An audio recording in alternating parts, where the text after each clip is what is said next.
Buenas noches, Andalucía. ¿Cómo estáis? Ya estamos en primavera. Primavera del 12. Don Juan Carlos Jiménez Laz, buenas noches. Buenas noches, Agustín. ¿Tu sangre altera la primavera? Sí, mi sangre está alterada. Alterada, pero está alterada. ¿La suya? La mía está alteradísima desde que voy leyendo los periódicos tanto últimamente. O sea, que eso fue en invierno y en otoño. Por eso, ya, sí, hace un montón de meses. La mía está ¿no? muy alterada ya. Bueno, faltan pocos días ya para el domingo. 4 realmente, ¿no?, de campaña. Sí. Y el sábado reflexión. Claro, muchos cambios para ese domingo, ¿no? Las elecciones, a ver si se cambia también el régimen andaluz, cambio de hora, cambio de estación, cambio de todo, ¿no? O sea, tenemos un fin de semana interesante. Sí, efectivamente. Vamos a hablar, además, alguien nos ha escrito y nos hablaba justamente, reflexionaba sobre ese cambio de hora y algunas cosas más. Ahora leo un mail que, bueno, quiero que lo comentéis. Don Fernando Sicre. Buenas noches. Muy buenas noches. Pues ¿Cómo sí, estamos? Esperemos muy bien, estupendamente. Sí. El otro día, de todos modos, me fui pensando un poco cuando participé aquí el jueves pasado, una locución de una señora que decía que convendría que además de hablar de los Jerez habláramos de otras cosas. Yo espero que efectivamente hay que ver y analizar las propuestas que se están haciendo, que yo creo que son parte interesante también de la próxima, incidirá directamente en las próximas elecciones. Yo espero que así sea. Bueno, pues efectivamente, me estaba ahora mismo hablando el realizador y decía: Agustín, me presentas cada día de forma diferente. Generalmente vamos de un lado a otro, pero ahora he empezado por vosotros dos, por este ala, y ahora voy al otro. ¿Qué pasa, don Álvaro Rebollo? No te olvidas de mí, te olvidas Álvaro, de mí. Alvarito, si es que estás hecho un chavalín. Estás hecho un chavalín. Ya no me quiere, Agustín. Don Álvaro, yo le aprecio a usted muchísimo.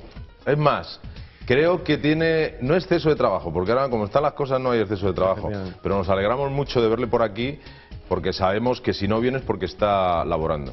Pues sí, yo encantado de venir aquí a echar un rato con vosotros y a hablar de Andalucía, ¿no?, que tanto me gusta y que tanto se necesita hablar, porque se han quedado tantas cosas en el tintero durante tantos años y hemos desconocido tantas cosas durante tantos años y ha habido tan poca posibilidad de hablar de la Andalucía real, de la Andalucía que todos vivimos día a día, ¿no?, de los que estamos en la calle día a día, haciendo la intrahistoria, ¿no?, de Andalucía, que la verdad es que es un placer y un lujo y un privilegio participar de este ámbito de libertad y de también, ¿por qué no?, de trabajo, ¿no?, donde comentamos y seguimos la historia andaluza de una forma rigurosa y con una perspectiva diferente a lo que nos ofrecen todos los días.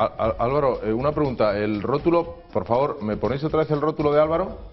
¿Qué es lo que has puesto? ¿Arroba? Ah, mi Twitter. Es tu Twitter, ¿no? Mi Twitter, vale. Mi Twitter. Él lo ha pedido y así lo hemos hecho. Pues sí, porque me gusta mucho el mundo de los medios de comunicación, las redes sociales, y creo que es el futuro de la comunicación. ¿Estás enganchadete, Álvaro? Estoy totalmente enganchado. Bueno, lo que me permite el trabajo, te confieso. ¿Enganchadete? Te confieso que le presto atención a última hora de la noche cuando me voy a la cama y a primera hora de la mañana cuando voy en el medio de transporte público, porque soy un peatón, entonces me gusta. Bueno, hay que decir que es un peatón en el estricto sentido de la palabra, porque es que no tiene carnet de conducir. Efectivamente. Sí, entonces puedo hacer uso de los medios públicos de comunicación, de transporte, y aprovecho pues para hacer mi seguimiento, mi Twitter, pero me lo paso genial, de verdad. Te pasas como lo que eres, una buena persona y un gran profesional. Bueno, y tenemos con nosotros a un gran periodista, don Mauricio Navascués. Muy buenas noches. ¿Qué tal, Mauricio? Twitter altamente adictivo. Sí, es muy adictivo. El otro día el sábado estuve en la Sierra de Cádiz, en Villamartín, en un acto que había organizado Asaja, en el que estaba el ministro Arias Cañete, y se acercaron a mí un grupo de señores y empezaron a decir: tú sales en la tele, ¿no? Y aprovecharon para felicitar al programa. Tengo que recordar quiénes son de Arcos. Muy bien. El grupo de Arcos. Un poquito más adelante se me acercan otras personas. Tú sales en la tele, ¿no? Tengo que recordar al grupo de Villamartín. Qué bien lo hace. Y así uno tras otro, pues. Es que lo hacen así, además, te acercan y te miran de lado. Y de tú sales en la tele. Qué majos, un abrazo. En un grupo me contaron un chiste malvado. Vale, ¿no? Vamos a ver, te dicen, ¿cómo se llama el autobús de campaña del Partido Socialista? es el Air Force One. El Air Force One. Es muy bueno, ¿eh? Sí, Muy malvado. Muy bueno. Maliciosillo, maliciosillo. Esos son los chistes que cuentan espectadores. Y hay autobús duplicado, el Air Force One está duplicado también, hay un Air Force One duplicado, lo veremos algún día. A lo mejor lo están limpiando. Lo están limpiando. Otro autobús paralelo, otro autobús paralelo. Bueno, hoy he escuchado un chiste, os lo he contado antes, malísimo. Va un calvo, entra a una peluquería y dice, uy, perdón.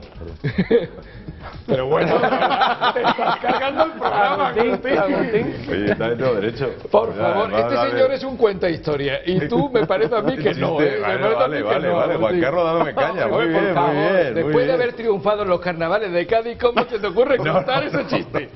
No es que me estás diciendo por aquí que cuente uno que no se puede contar, hombre, no se puede contar. Voy a contar yo eso, chica. Bueno, oye, una cosita, dejadme que diga, hablando de lo del cambio de hora que decía Juan Carlos hace un momentito. Dice que bueno, hablan hasta de las papeletas, cuidado, ahora os lo leo.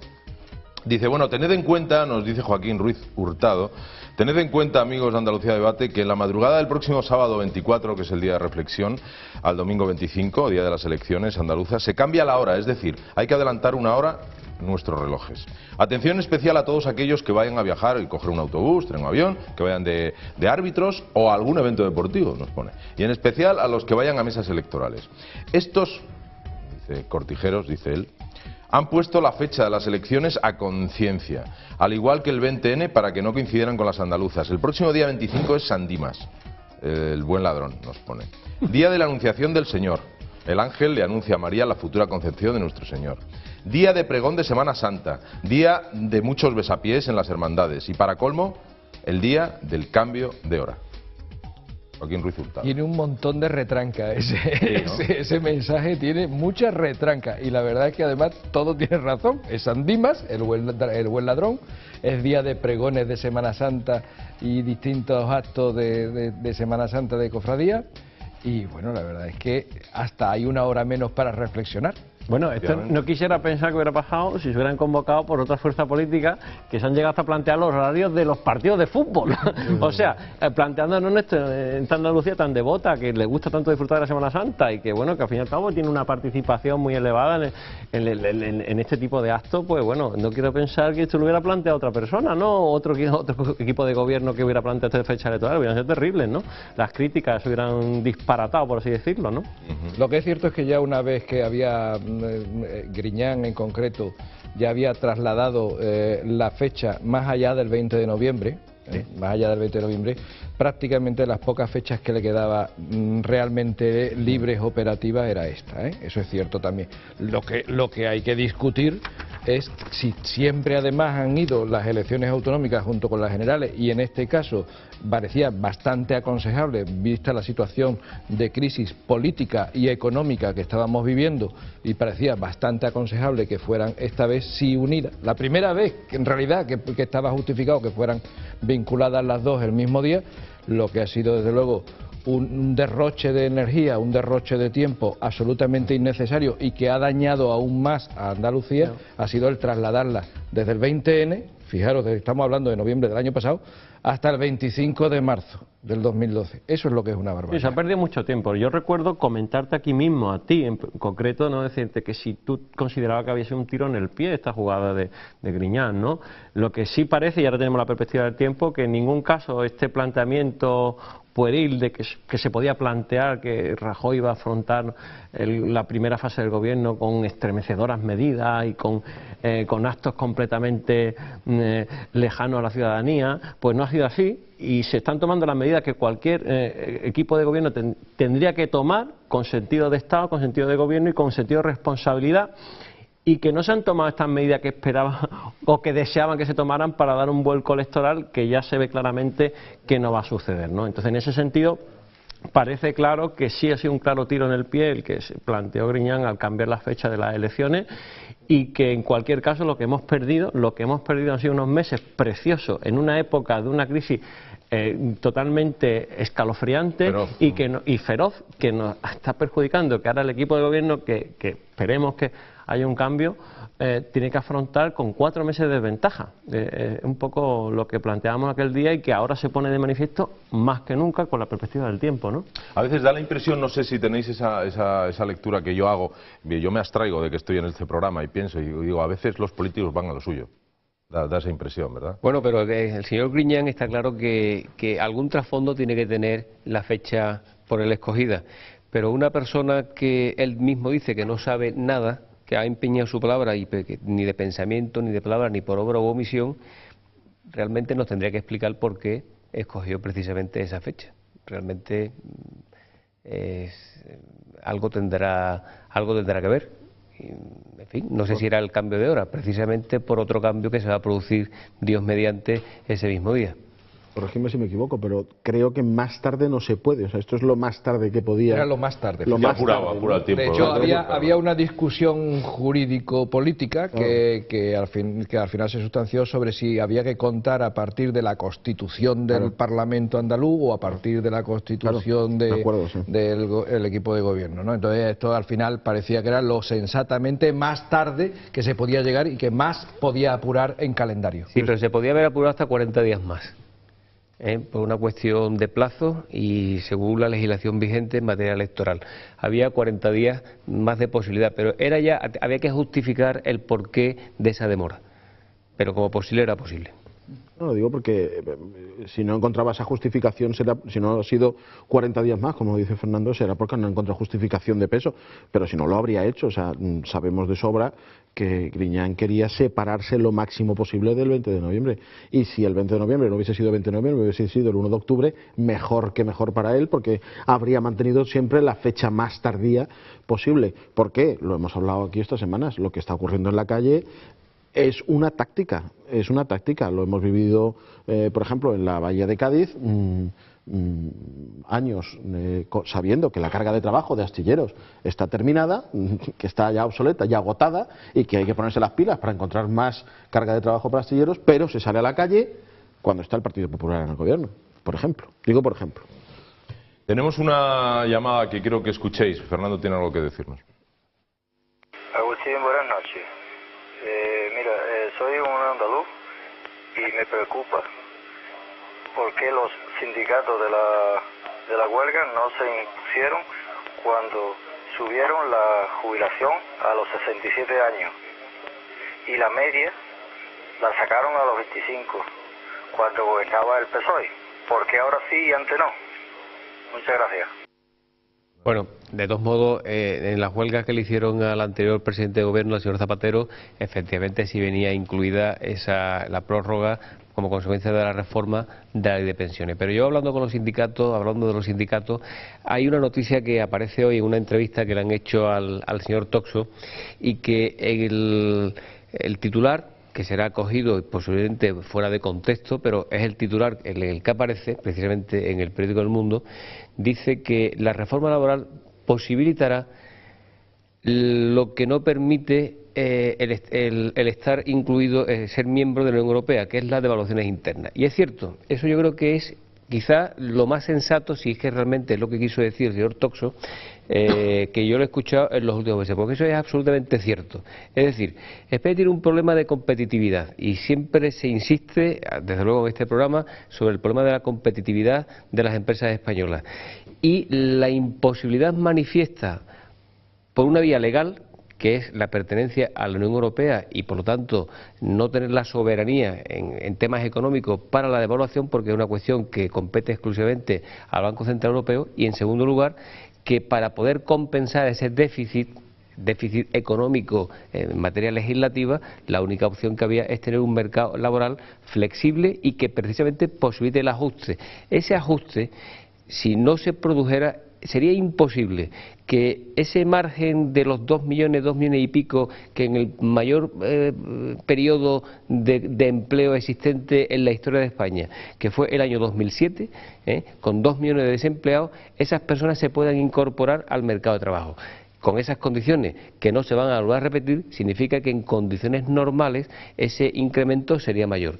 Si no se hubiese hecho la reforma que ha hecho el Partido Popular, que yo insisto, no crea empleo per se, pero sí es el instrumento necesario para que cuando haya actividad económica España pueda al menos pretender alcanzar niveles de empleo más que aceptables y que lo que se llama el desempleo friccional, que es el desempleo natural en torno al 4%, efectivamente sea susceptible de conseguirse. Con el mercado laboral anterior no funcionaba, era imposible, con la reforma es posible. Y eso, al final, justifica lo que ha dicho el señor Toxo, que posiblemente o no ha querido decirlo así, porque si no se está echando tierra en su propia propuesta de huelga general en contra de una reforma que posibilita precisamente eso.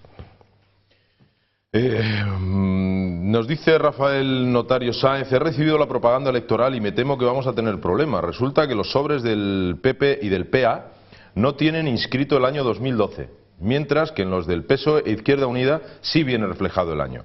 Entiendo que esto puede ser motivo de impugnación o de simplemente liarla. Espero que tanto el PP como el PA realizarán las oportunas diligencias para aclarar este asunto antes del día 25, para la buena marcha de las votaciones. Les saludo atentamente, Rafael Notario Sáenz.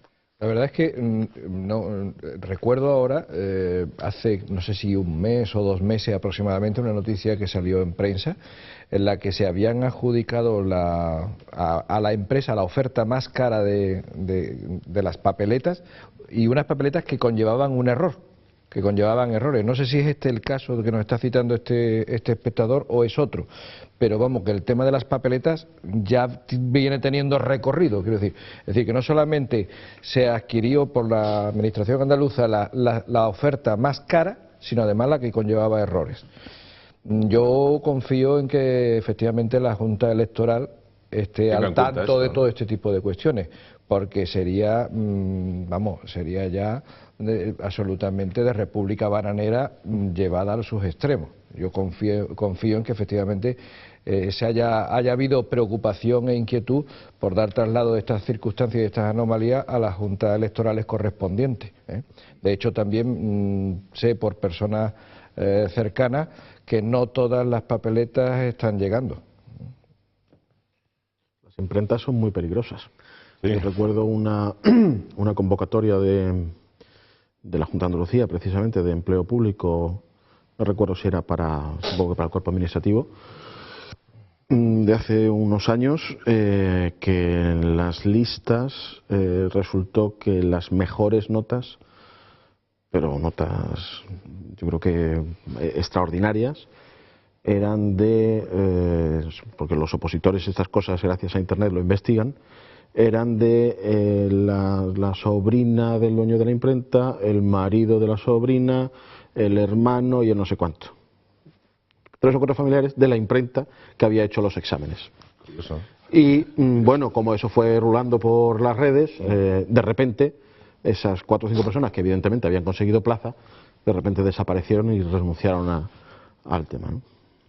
Parece complicado, ¿no? Esto que en la sociedad de la información que nos manejamos ahora tengamos un sistema de operatividad electoral tan arcaico, ¿no? Tan arcaico, ¿no? Y que si queremos tener una democracia más dinámica, más directa y más cercana al ciudadano, tengamos que recurrir... Que se puedan impugnar esas papeletas cuando no están impresas, ¿no? De este porte que tienes que doblar 30 veces y tal. Yo creo que tenemos que acudir a sistemas más dinámicos. Estamos vendiendo una Andalucía de 2.0 y bueno, seguimos pensando en las papeletas como un instrumento de votación, que efectivamente es el que tenemos, pero podría mejorarse muchísimo dentro del contexto que estamos manejando, ¿no? Pero bueno, eso es lo que nos toca y esperemos que pronto cambie. Nos dice Javier Cabello Alfaro: hola Agustín, en primer lugar felicitaros por el programa, que deberíais buscar la fórmula para que llegara a todos los hogares, para que la gente esté informada y lógicamente redunde en beneficio de todos. Suelo ver cuando puedo el programa que os antecede a las 5 de la tarde, queremos opinar, que lo presenta tu compañero Carlos Fuentes, y yo añado hermano prácticamente, Carlos Fuentes. Y a veces cuando hablan de Andalucía y lo que está pasando, echo en falta algún contertulio andaluz que conozca la problemática en la que estamos inmersos, para así explicarlo con más claridad. Pues escucho opiniones de personas mayormente de la zona rural que están todavía con una venda y creen que solo existe el PSOE. Como bien sabes, hay otras opciones. Un abrazo y mucho ánimo. Bueno, yo puedo hablar, yo he estado en ese programa, yo sé dónde se realiza, conozco a Carlos muy bien, el programa es un programón, Carlos lo hace de cine, y las opiniones no hay andaluces que vivan en Andalucía, pero hay andaluces de origen andaluz. Está Ramón Zinker de Madrid, pero bueno, que Ramón habla en todos los debates habidos y por haber a nivel nacional. Y hay gente muy informada, hay gente de mucho peso intelectual, de mucho peso político también y de mucho peso humano. Hay gente con una gran experiencia opinando en ese programa y de ahí el éxito que tiene. Carlos, te mando un abrazo desde aquí fortísimo y a todos tus compañeros y mis compañeros del control y técnicos de allí de Queremos Opinar. Es cierto que hay gente que todavía da la impresión de que no, hombre, que tiene falta de información, por eso nacimos nosotros, Juan Carlos, ¿no? Y porque además es necesaria la información, es imprescindible la información. Si no tienes información, no tienes opinión. La información es el paso previo imprescindible para configurar una opinión. Y cuando nos implicamos en un acto de tal responsabilidad como el que vamos a protagonizar los andaluces el próximo domingo, necesitamos tener una opinión nuestra, personal, clara, independiente y tomada en libertad y con responsabilidad, y para eso necesitamos información. Y desafortunadamente a nivel de televisión, estoy hablando a nivel de televisión, no a nivel de prensa o radio, solo a nivel de televisión, la información en Andalucía era una información domesticada, era una información de propaganda dirigida claramente desde la institución de la Junta de Andalucía a través de Canal Sur. Era imprescindible esta alternativa. Bueno, ¿cuánto tiempo nos queda para este bloque? Bueno, pues si os parece, lo que vamos a hacer es, escuchamos una llamada más y nos vamos a publicidad, por favor. Sí, buenas tardes. Mire, sí, quería dejar una pincelada, porque es que llevo muchísimo tiempo pensando en que el Partido Socialista se dice que son progresistas, y yo eso no lo he entendido hasta ahora. Ahora sé quién son los progresistas, ellos los que progresan, ellos son únicamente los que progresan. Y otra pincelada más, siempre han dicho que eran unos descamisados, que no llevaban corbata, que los que llevaban corbata eran la derecha, los ricachones, los cortilleros, y entonces ahora los veo tan arregladitos, con los trajes y las mejores corbatas del mundo, pues ahora me lo estoy explicando. Nada más, muchas gracias y adelante, que lo estáis haciendo estupendamente. Tiene que ver con lo que hemos hablado antes y con algo que estaba diciendo antes Álvaro también, cuando decía Álvaro, esta Andalucía de 2.0, ¿no? Por el símil tecnológico. Sí, el problema del 2.0 es que algunos se ha quedado con el 2 y los demás nos ha tocado el 0. Ahí has estado bien, Juan Carlos. Ahí está bien. Ahí está estado de calle. Ahí está de calle total. Gracias. Porque él no es de Estocolmo, él es gaditano. De cuna. Vale. A ver quién se lleva el punto, Está ¿no? muy bien ahí, hombre. A ver quién se lleva el punto. A ver quién se lleva el punto. Hemos dejado huérfano al Algunos se llevan punto. El del 2 allá hasta el punto. De todas formas, hombre, la llamada de este oyente, de este espectador, hombre, yo creo que hay que evitar los tópicos, y yo personalmente me quejo muchas veces de que precisamente se está utilizando en campaña y es el arma principal del Partido Socialista para atacar al Partido Popular, es que vienen los recortes, que viene la derecha y volvemos al mismo discurso antiguo, caduco, cansino ya. Yo creo que generaciones más jóvenes ya no nos lo tragamos, pero me da la sensación de que además precisamente por las redes sociales mal utilizadas, porque también hay que ser responsable en el uso de las redes sociales, en los mensajes que se hacen de los vídeos, el mensaje que ves repetido en Twitter. Una de las cosas que tú ves es lo que dice uno, de repente lo repite otro, tal, y son estas cuestiones que uno dice, bueno, aquí el lenguaje propio, el pensamiento personal del individuo pocas veces existe, y al final tenemos que intentar, de cara precisamente al 25, al domingo, intentar pensar por nosotros. Antes decía Juan Carlos, la información nos permite tener opinión. Informémonos para tener opinión y evitemos estos tópicos que lo único que sirven es pues para degradar y hundir un poco más. También es un mecanismo de control. La red social, lo bueno que tiene, y en este sentido, que efectivamente es un instrumento de difusión de la información rápido, eficaz y directo, es que también es un mecanismo de control de esa información. Es decir, rápidamente pueden controlar. Cosa que antes era complicado, se lanzaba el mensaje, se tiraba la piedra, se escondía la mano, esa piedra llegaba al agua, el agua hacía su ola y era difícil de contener. Ahora un lanzamiento de una piedra de ese estilo puede caer al suelo nada más salir de la mano, porque sea controlada por los propios personas que forman parte de la red social y que son conocedores de las circunstancias que pueden rodear ese mensaje. Entonces, en ese sentido, tenemos que ver como un mecanismo de democracia directa el uso de las redes sociales, con todos los peligros que tiene. Obviamente no se pueden obviar, esto no es ninguna panacea, esto no ha venido a solucionar el problema de comunicación del mundo, ni ha venido a solucionar los blackouts informativos, ni muchísimo menos. Entonces sí que tiene sus problemas, tiene que evolucionar, pero que sí son herramientas que antes no se tenían, que el antiguo que no nos perdonan que no tengamos títulos, ¿no?, de Alfonso Guerra de los años 80 y de principios de los 90, ese calado no lo que tenía antes, porque no había una reacción frente a eso, ¿no? Claro. Y nadie era consciente o no tenían conciencia del feedback que podía tener sobre una gente que no contemplaba ese mensaje o que lo repudiaba directamente. Entonces, en ese sentido, yo creo que hemos dado un salto cualitativo, que la libertad de expresión tiene un reconocimiento en este tipo de actuaciones, ¿no? Vamos a ver, yo me voy a referir al concepto que este señor ha utilizado en su mensaje, hablar del concepto de progresismo o progresía. Yo de redes sociales yo soy un hombre clásico, a mí me gusta el tío Pepe y el jamón. A mí también, ¿eh? Y a los demás no. A mí también, ¿eh? Me he quedado... Que Álvaro, que le gusta Twitter, quiere cambiar el ibérico. Le gusta la Coca-Cola y la hamburguesa, ¿no? No. Bravo, yo creo que me he explicado suficientemente. Tengo yo un buque que ya tenemos suficientemente. Y los boqueros de vegetarianos De hombre clásico hay que ponerla en Twitter, ¿eh? Entonces, hombre, eso es de toda la vida. Lo otro no es de toda la vida, ¿no? Entonces yo por eso, yo soy clásico de la antigüedad casi, ¿no? No tengo ni Twitter, ni Facebook, ni... De la Pepa, tú eres de la Pepa. Él hace la fotocopia con un amanuense. Hace la fotocopia. Me costó al principio incluso utilizar el correo electrónico, que lo utilizo lógicamente ya de hace tiempo, pero que yo sinceramente vivo perfectamente sin esas cosas, hasta hoy. Pero en relación con el concepto, porque el concepto de progresía no es un concepto anclado, ni como consecuencia del concepto se le asignan una serie de derechos o de deberes. Deberes poco.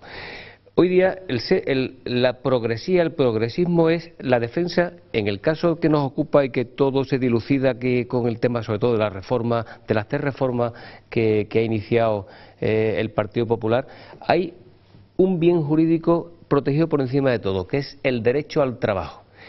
Ese derecho al trabajo, si no se admite que la reforma al final es una reforma absolutamente progresista, estamos invirtiendo los términos, porque precisamente esa reforma posibilita el acceso al trabajo. Quedarse anclado, que es admitir una opción conservadora, que es mantener lo que hay, significaría no poder acceder. Por lo tanto, los términos se han cambiado absolutamente, porque el mundo es relativo, porque el mundo gira, simplemente. A mí me sigue gustando el jamón y el tío Pepe. Nos vamos a publicidad, presidente. La primera pausa, volvemos enseguida, no me voy.